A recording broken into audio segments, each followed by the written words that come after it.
Diksi BerTV, saluran berita digital terpercaya Anda. Kami hadir dengan berita terkini dan informasi mendalam dari berbagai penjuru Nusantara, langsung ke perangkat Anda. Kepada Hadiono alias Goang, tolong buka hati kamu, fungsikan perasaan kamu sebagai manusia, selesaikan janjimu kepada saya, supaya kita sama-sama baik. Baik pertamanya, baik juga terakhir. Makanya saya minta kepada Hadiono alias Goang, tidak bakalan selesai masalah ini antara kamu dengan saya sepanjang kau tidak tepati atau kau tidak bayar hutang yang berupa janji uang yang kau janjikan pada tahun 90-an. Tapi saya kan bersedia Pak menanggung risiko. Perintahnya jangan tunjuk saya kan tidak tunjuk selama 34 tahun. Tapi jangan sampai timbul Pak rasa-rasa yang seperti yang tahun-tahun kemarin. Karena namanya manusia Pak, tidak ada manusia yang sempurna. Jangan sampai saya tergoda setan, nah akhirnya menjurus keluarganya ke Goang saya selesaikan. Dan saya akan berusaha semaksimal mungkin. Kalau dia tidak selesaikan saya, maka saya akan selesaikan dia dengan jalan apapun. Kalau saya tidak bisa di rumahnya, dengan jalan apapun saya bisa ketemu di mana saja dan kapan saja, itu titik. Assalamualaikum warahmatullahi wabarakatuh. Selamat malam para netizen dimanapun Anda berada. Pada kondisi kali ini kita memasuki suasana Ramadan yang sangat kita cintai bersama. Kepada yang menjalankannya, semoga mendapat amalan serta limpahan karunia oleh Allah Subhanahu wa taala. Dan kepada yang tidak menjalankannya, kemudian mendukung umat yang menjalankannya. Saya MDS di sini memberikan edukasi kepada para netizen untuk kemudian ditelaah terlebih dahulu, kemudian dijawantahkan ke dalam kolom deskripsi komentar. Baik, saya MDS di sini melaporkan di program Media Celebes Post terkait masalah retas kasus. Di samping kanan saya ada Pak Arifin ya. Di samping kiri saya ada Bapak Sarifudin. Iya. Nah, kedua sosok ini adalah kakak beradik yang selama ini menginginkan atau mengharapkan sebuah keadilan yang tak kunjung ia dapatkan. Bahkan kondisi kekinian ia masih luntang-lantung meminta hak serta harapan yang telah ia berikan, yang telah ia ingin dapatkan. Nah, saya akan menyapa beliau dulu. Bagaimana kabarnya? Sehat. Bagaimana kabarnya? Alhamdulillah sehat-sehat. Nah, ini sesi kedua ya dari sesi pertama, di mana sesi pertama itu membahas tentang siapakah otak atau dalang daripada pelaku pembunuhan di tahun 1990-an ya. Siap. Kalau tidak salah pada saat itu. Nah, dan kita ketahui bahwa dalang daripada pembunuhan itu ialah Goang, bisa dikatakan Goang ya. Hadiono alias Goang. Hadiono alias Goang. Iya. Nah, beliau adalah otak pelaku yang selama ini melakukan betul-betul instruksi yang membuat kakak beradik ini terjebak sampai kemudian ia menjalani kurang lebih berapa tahun? 10 tahun kalau saya. 10 tahun. 10 tahun. Kalau Pak Arifin berapa tahun? 5 tahun. Jadi total 15 tahun kakak beradik ini rasakan bagaimana ia merasakan akibat perbuatan daripada Goang alias Hadiono alias Goang. Hadiono alias Goang ya. Nah, kedua kakak beradik ini sekedar saya berikan informasi, kedua-duanya ini disuruh secara terpisah. Hebatnya si Hadiono alias Goang menyuruh kakak beradik ini secara terpisah dan tidak sama sekali diberitahu antara kakak dan adik, tidak diberitahu. Nah, kemudian kakak beradik disuruh mengeksekusi. Bayangkan, kakak beradik ini disuruh mengeksekusi dalam posisi dia sama-sama tidak tahu. Adik jadi perintah, kakaknya juga diperintah, tapi tidak saling berkomunikasi dan saling menutupi.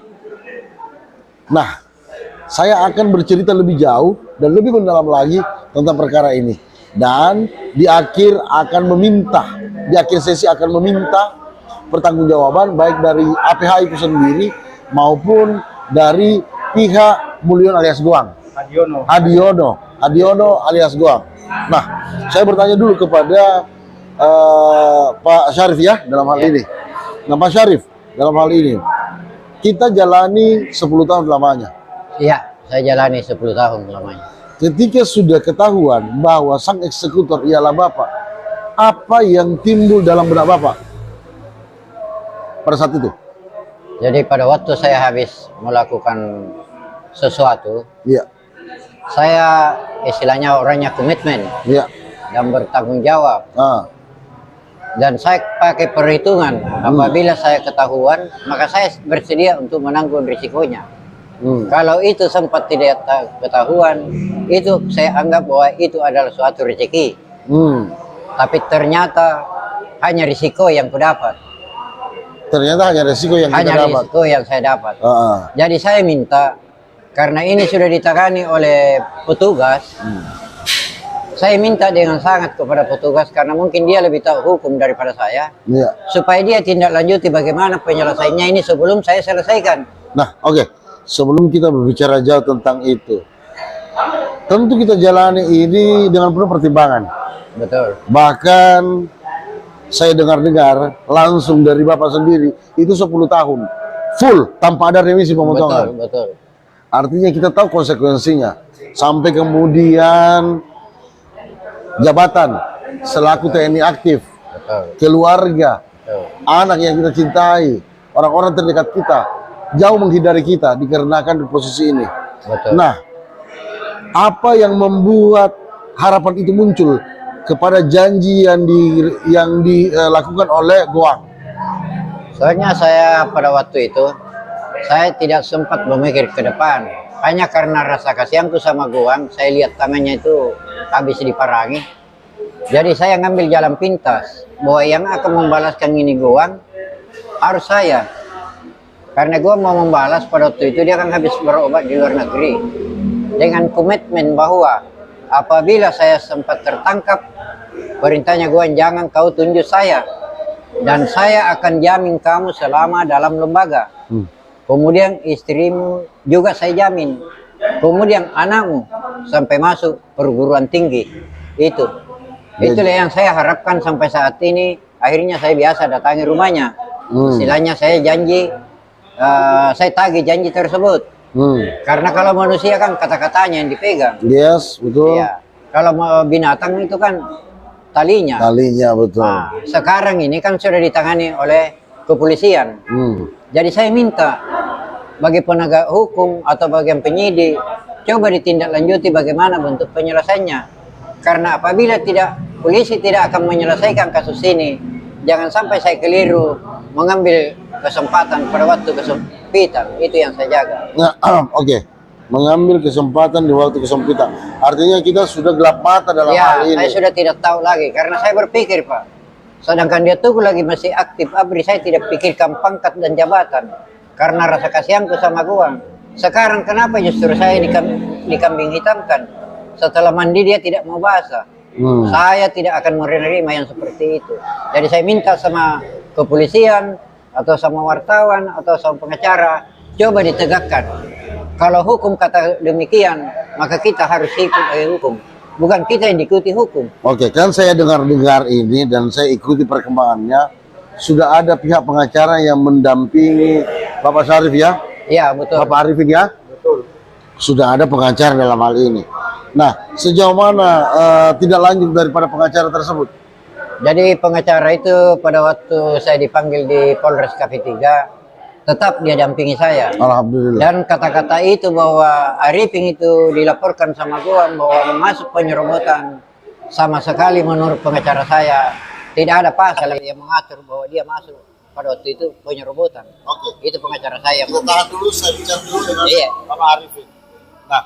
sepengetahuan Bapak Arifin dalam hal ini, seperti apa sih goang itu sehingga mempunyai musuh yang begitu mau melakukan tindak yang sadis itu, memotong-motong sampai kemudian goang minta tolong untuk dibalaskan. Sepengetahuan kita seperti apa? Sepengetahuan saya, Pak, pada waktu itu dia ceritakan sama saya ini cacat gara-gara habis diparangi sama atas nama Ferdinandus, karyawan toko Sentral Asia, Jalan Sulawesi.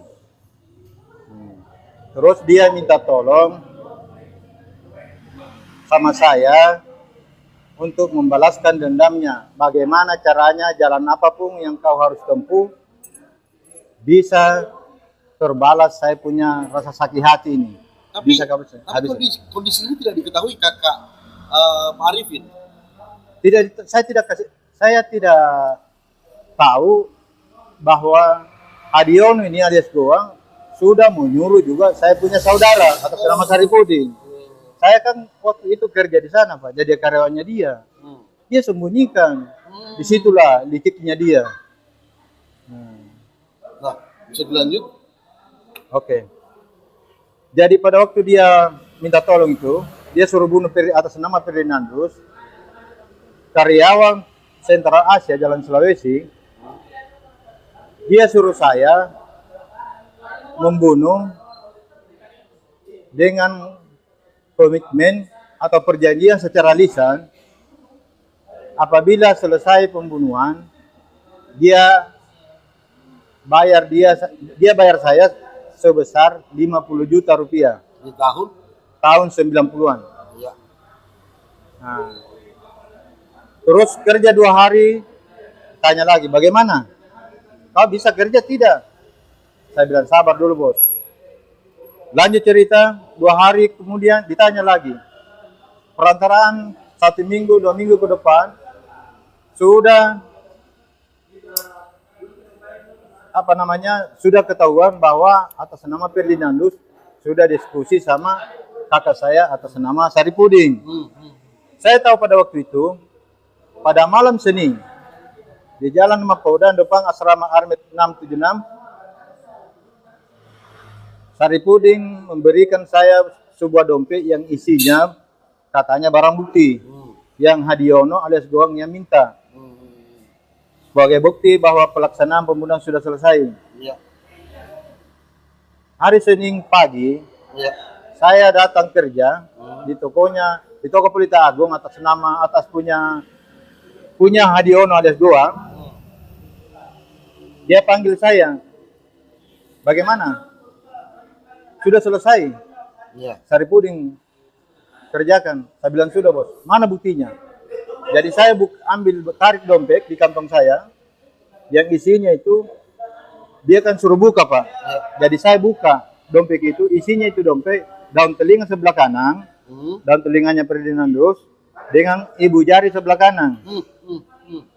Dengan KTP-nya Ferdinandus, SIM-nya Ferdinandus. Nah, terus begitu dia lihat, kan dia suruh angkat naik, saya angkat naik daun telinga itu. Begitu dia lihat, dia suruh kasih masuk kembali, dia suruh simpan kembali di kantong saya. Perintahnya, kau harus musnahkan, hilangkan. Dia ngomong pada saat dia sudah perlihatkan, kau harus musnahkan. Iya. Berarti dia sudah yakin bahwa ini telinga dan jari adalah milik Ferdinandus. Sudah yakin, karena dia lihat KTP-nya Pak. Dia lihat SIM-nya. Kan ada di belakangan ini pernyataan dari beliau bahwa tidak ada bukti.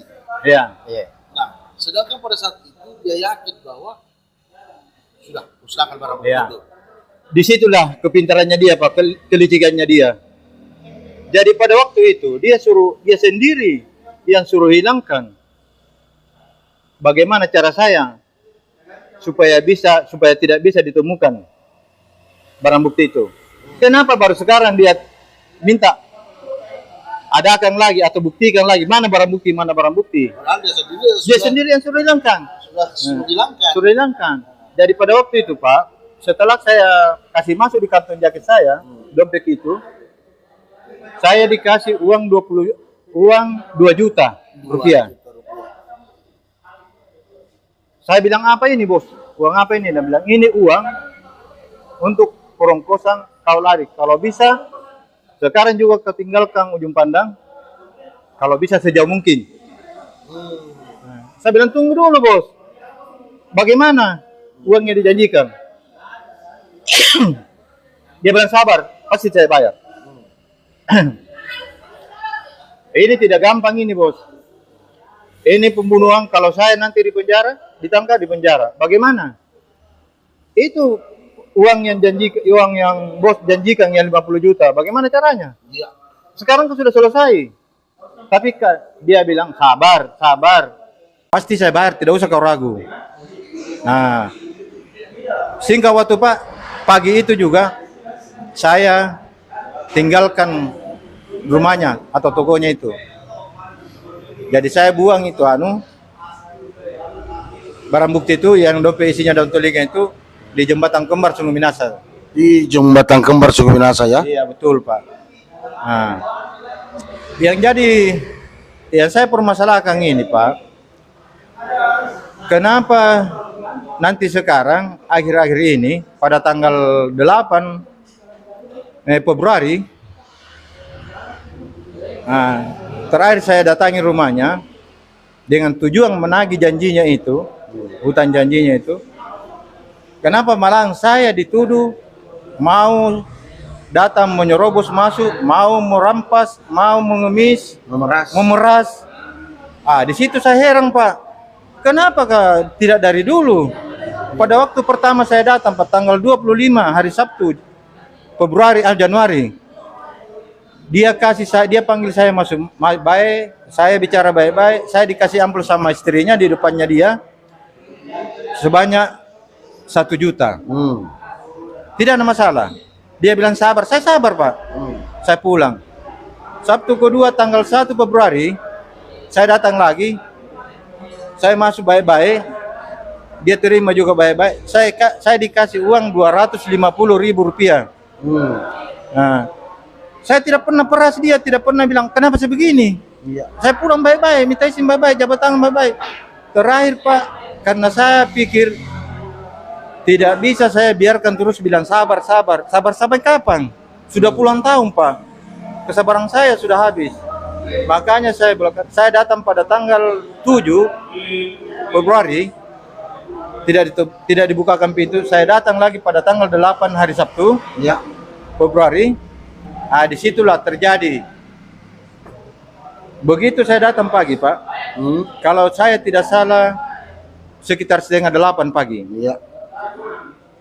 Pintu toko terbuka. Pembantunya mau buang sampah. Ya. Begitu terbuka toko Pak, saya masuk. Pembantunya bicara, Pak, jangan masuk, tidak ada orang. Saya lihat ke dalam Pak, istrinya Hadiono itu atas nama Nona Ida, sudah ada di depan saya. Jarak antara 4 meter 5 meter menuju ke saya Pak.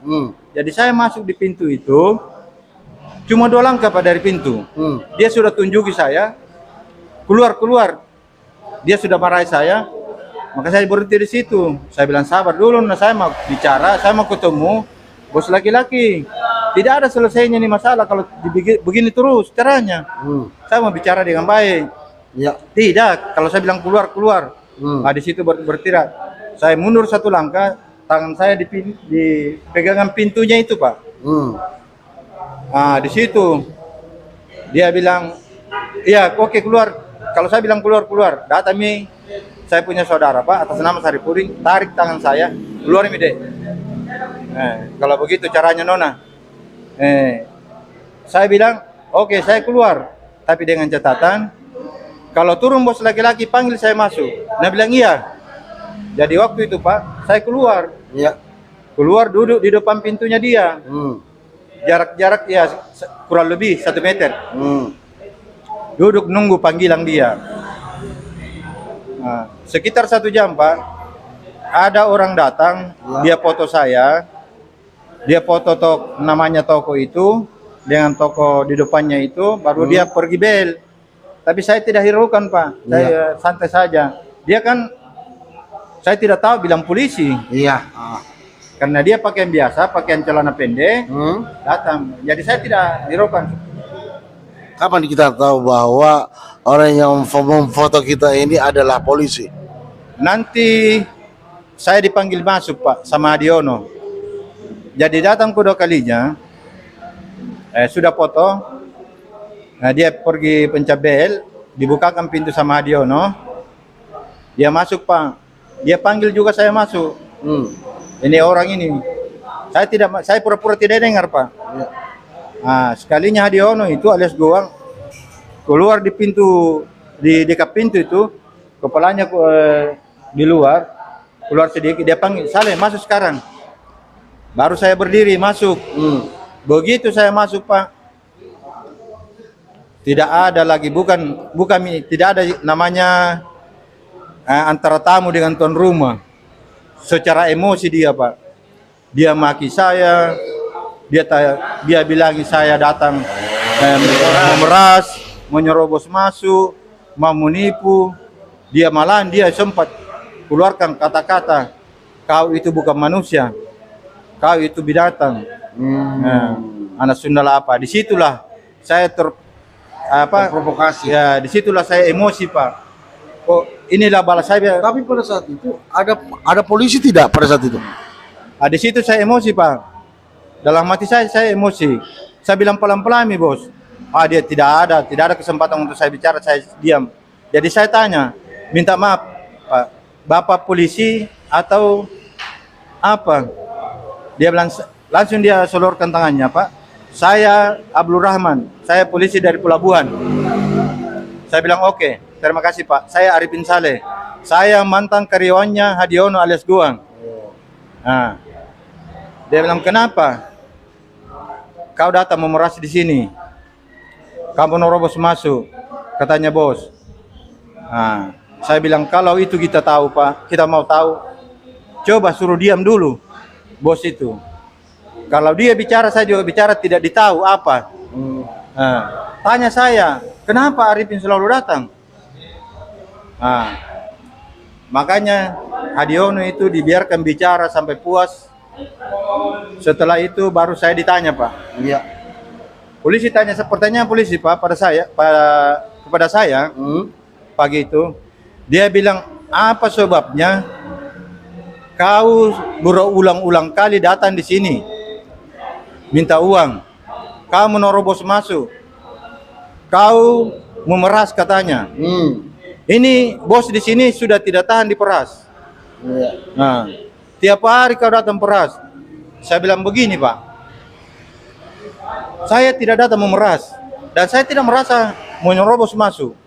Saya sering datang di sini Pak, karena saya datang menagih janjinya waktu dia berikan saya pekerjaan yang bertentangan dengan hukum. Berisiko tinggi lah. Berisiko tinggi. Betul. Iya. Selesai saya kerjakan Pak, namanya perintah, kalau sudah dikerjakan perintah itu selesai Pak, kan harus ditagih. Nah saya sudah berulang-ulang kali Pak, tapi kata-katanya jawabannya selalu itu saja, sabar. Berapapun dia kasih, tidak pernah saya bilang kenapa begini. Nah, jadi maksud saya yang dikatakan pemerasan bagaimana mulutnya Pak? Iya. Nah, saya mau dikatakan menyerobos masuk, bukan saya yang buka pintu. Malah pintu yang terbuka baru saya masuk. Yang kedua yang buka pintu itu pembantunya, baru dia katakan bos tidak ada orang di dalam. Padahal ada bos perempuan saya di depan saya, makanya saya masuk Pak. Jadi saya mau dikatakan menerobos bagaimana? Dan tidak terbukti kata-kata Pak Arifin ya. Ya, itu. Dalam yang polisi yang saya maksud siapa? Abdul Rahman. Jadi pernyataannya itu kan pernyataannya jelas sekali bahwa kita ini memeras dan tidak terbukti apa yang dia tujukan kepada kita bahwasanya kita ini memeras. Kenapa tidak terbukti? Karena kita sudah jawab dengan lugas tentang apa keinginan kita sehingga kita terus datangi rumahnya Goang hanya untuk meminta janji yang telah lampau. Buktikan. Kalau kau tidak mau didatangi, kalau kau sudah bosan ditagih, selesaikan komitmen kita. Jangan cuma berjanji saja. karena sudah pulang tahun Pak, saya yakin bahwa saya percaya dia pasti tepati janjinya kepada saya. Itu katanya dia Pak, suami istri. Oke, sebentar kita lanjutkan lagi tentang bagaimana Mulyono ya, Hadiono alias Goang dalam hal ini untuk menepati janjinya. Nah, saya kembali ke kakanda kita yaitu Bapak Syarifudin dalam hal ini. Ketika posisi itu terjadi, Anda di mana pada saat itu? Pada waktu posisi terjadi, setelah saya kasih barang bukti, saya tidak akan injak lagi itu tokonya Goang. Jadi selesai kejadian itu hari Sabtu, malam Senin saya kasih itu telinga dengan ibu jari. Iya. Masing-masing sebelah kanan dengan dompet, isi SIM dengan KTP. Itu hari Seninnya kan pas upacara. Iya. Jadi saya masuk kantor. Tetap masuk kantor seperti biasa. Seakan-akan tidak ada yang pernah terjadi. Padahal sudah mengeksekusi nih. Sudah selesai itu. Jadi lama kelamaan adik ini menyampaikan bahwa saya sudah kasihkan uang, berarti masalah itu saya anggap sudah selesai. Sisa nunggu uangnya kapan saya dipanggil. Tapi ternyata sampai saya masuk di lembaga, sampai selesai saya jalani, ya, itu tidak pernah saya dipanggil. Akhirnya tahun yang kemarin ini saya datangi, kemudian saya ketemu di jalan, saya lihat di jalan, jadi saya datangi di rumahnya. Tidak lama kemudian dia suruh nunggu saya, dia masuk di rumahnya. Kemudian setelah dia keluar, dia bawa amplop, isinya itu amplop 1 juta. Itu tangannya dengan tanganku. Kemudian dia catat juga nomor HP ku. Karena itu pulpen tidak bisa masuk di jarinya, jadi saya yang pegang pulpen begini baru masukkan begini. Tangannya kan begini semua. Tidak ada yang bisa begini. Nah, setelah ditanya nomor HP ku, dia tulis. Habis itu dia masuk lagi. Sabar-sabar ku dulu nah. Di mana Arifin? Saya bilang Arifin ada di Maroke. Hanya itu saja. Kemudian saya tidak tahu berapa hari atau berapa minggu ke depan saya ke sana lagi. Saya bel, Nona buka pintu. Kenapa datang? Saya bilang saya susah sekali hidupku ini, apalagi anakku ada di lembaga. Nah, itu waktu saya dikasih uang 50.000 lagi sama Nona, tidak ada mas laki-laki. Kemudian saya tidak mau nyerobot, saya tidak mau buka pintu, saya tidak mau lagi datangin karena ada kata-katanya menyatakan bahwa kau sabar dulu, nanti kita ketemu di luar di mana. Tapi kalau sudah saya selesaikan sesuai dengan janjinya bos, jangan kau injak lagi nih toko. Saya jawabannya iya. Nah, pada saat janji itu sudah kita langsung dengar, nah pada saat itu kita sudah tidak datang lagi. Iya. Nah, kejadian yang menimpa saudara Arifin, Adinda Bapak Syarifudin dalam hal ini, itu kapan kejadian kita ketahui bahwa dia dituduh memeras? Jadi begini Pak, pada hari itu dia kasih tahu saya malamnya bahwa saya mau pergi di rumahnya bos jalan-jalan. Jadi saya antar Pak, sekedar ngantar antara Nusantara dengan Sulawesi, saya kasih turun. Dia jalan-jalan ke sana karena saya kan nggak ada pekerjaanku. Tidak lama kemudian kenapa ini kan dia bilang kalau saya butuhkan ngebel tidak datang ki. Kenapa tidak ngebel? Nah, sudah berapa jam ini, mungkin 1 jam 2 jam kan. Jadi saya balik ke sana untuk menjemput dia. Setelah sampai di sana dia sudah ribut di dalam. Kemudian Nona berteriak bilang keluar kamu. Jadi saya langsung ke pintu bilang keluar mau dulu. Nanti sebentar lagi kan dia bilang sebentar lagi kau masuk. Jadi dia keluar nih. Saya tinggalkan di situ daerah pintu itu. Nah, tidak lama kemudian saya pergi jalan antara Nusantara dengan Sulawesi. Ada warkop di situ, saya minum kopi. Ada polisi pakaian celana pendek dengan baju biasa, pakai mobil grey Kalia warna orange. Itu saya lihat adikku dipegang tangannya, jadi saya datangi. Saya bilang kenapa Pak? Dibilang sama ini, kau naik di mobil. Saya bilang apa masalahnya naik di mobil? Dia bilang kau juga. Saya ditunjuk ya, saya kasih tahu. Saya tidak bisa naik di mobil Pak karena ada motorku. Siapa yang mau tanggung jawab kalau motorku hilang? Tapi kalau adikku kita ambil, saya akan ikuti. Itu saya buktikan Pak sampai ke KP3. Nah, setelah sampai di sana saya ditinggal 2 orang, polisinya saya tidak tahu kemana. Jadi Goang tidak ada. Nah, yang saya panukan, kenapa bisa terjadi seperti itu? Yang terlapor lebih duluan diambil daripada yang melapor. Saya tidak tahu apa sebabnya saya ada di kantor polisi. Nah, akhir-akhir ini juga saya diperiksa sama polisi. Akhirnya dibatalkan juga Pak. Jadi saya bingung. Jadi perkembangan terakhir ya. Iya, Perkembangan terakhir itu seperti apa yang kita dapatkan di KP3 dalam hal ini? Jadi penyampaian di KP3 Pak sesuai dengan hasil penyelidikan di adik saya karena saya tidak jadi diperiksa. Memang ada surat panggilan. Tapi saya tidak jadi diperiksa karena kalau saya mau diperiksa tentang penyerobotan, bagaimana saya mau nyerobot? Saya tidak di tempat. Oke, tahan dulu. Saya langsung ke Pak Arifin Iya. tentang bagaimana jalan pemeriksaan kelanjutan daripada kondisi ini. Seperti apa? Seperti ini hasil pemeriksaan, Pak. Pertanyaan-pertanyaan yang saya dapatkan dari penyidik, lain yang terjadi, Pak.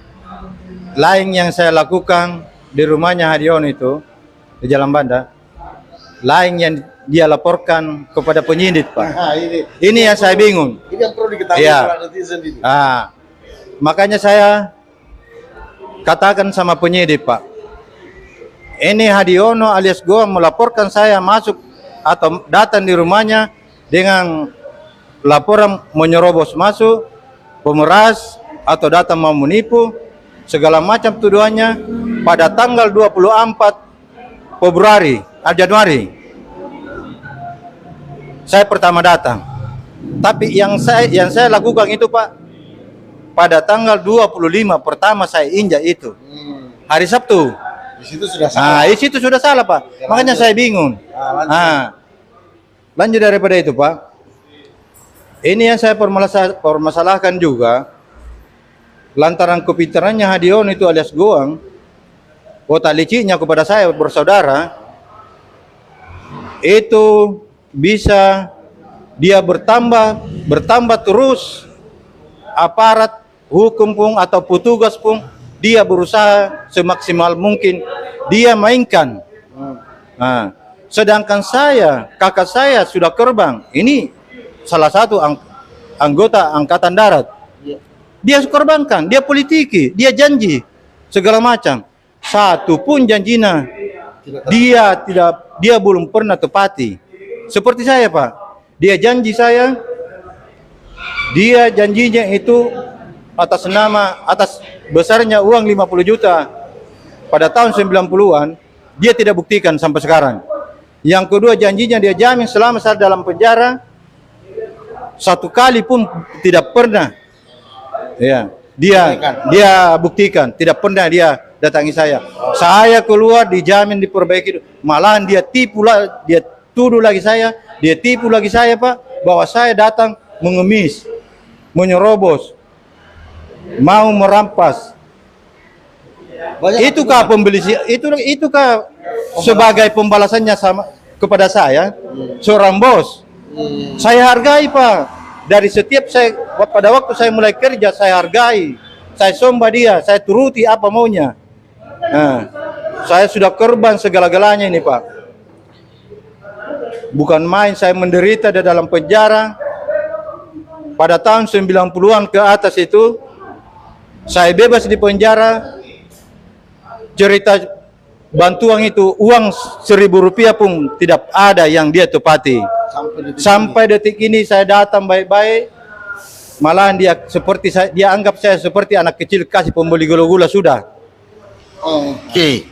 Nah, seperti kita saksikan para netizen, tentu ada harapan dua bersaudara yang melaksanakan perintah tuannya, namun dibalas dengan air tuba. Tentu ada yang namanya harapan, ada yang namanya keinginan. Nah, seperti apa harapan serta keinginan kepada Goang dan kepada aparat kepolisian, jangan sampai kondisi ini dibiarkan berlarut-larut begitu saja. Iya, Pak. Silakan. Jadi begini, Pak, yang saya minta itu istilahnya kalau mau selesai Goang, dia harus tepati janjinya. Yang pertama, bahwa saya dijamin selalu lembaga, itu sudah selesai saya laksanakan, itu 0. Kemudian istriku dijamin, itu tidak ada. Kemudian anakku sampai selesai semua sekolahnya dijamin, itu tidak ada. Jadi saya minta kejelasan, dan saya tidak butuh tenggang waktu lama, Pak, supaya dia buktikan janjinya. yang tiga-tiganya itu. Karena saya meninggalkan ABRI, meninggalkan pangkat dan jabatan demi untuk menyelamatkan dia. Itu saya minta. Jadi baik petugas, baik pengacara, baik wartawan, minta tolong Pak, bahwa yang benar itu adalah betul. Jangan kalau orang yang kecil dikesampingkan hukum, orang yang kayak seperti Guang biar kena hukum, seakan-akan dia hanya nyerempet. Jadi saya minta tolong, tidak ada selesainya sebelum dia menyelesaikan saya, selama saya masih hidup. Kepada aparat kepolisian. Kepada aparat polisian, terutama aparat, harus mengambil langkah yang menurut dia adalah benar. Karena jangan sampai saya melangkah bertentangan lagi dengan hukum. Karena saya tahu yang saya habis kerja ini bertentangan dengan hukum. Tapi saya kan bersedia Pak menanggung risiko. Perintahnya jangan tunjuk saya kan tidak tunjuk selama 34 tahun. Tapi jangan sampai timbul Pak rasa-rasa yang seperti yang tahun-tahun kemarin.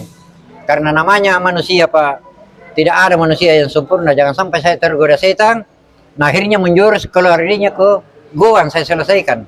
Dan saya akan berusaha semaksimal mungkin. Kalau dia tidak selesaikan saya, maka saya akan selesaikan dia dengan jalan apapun.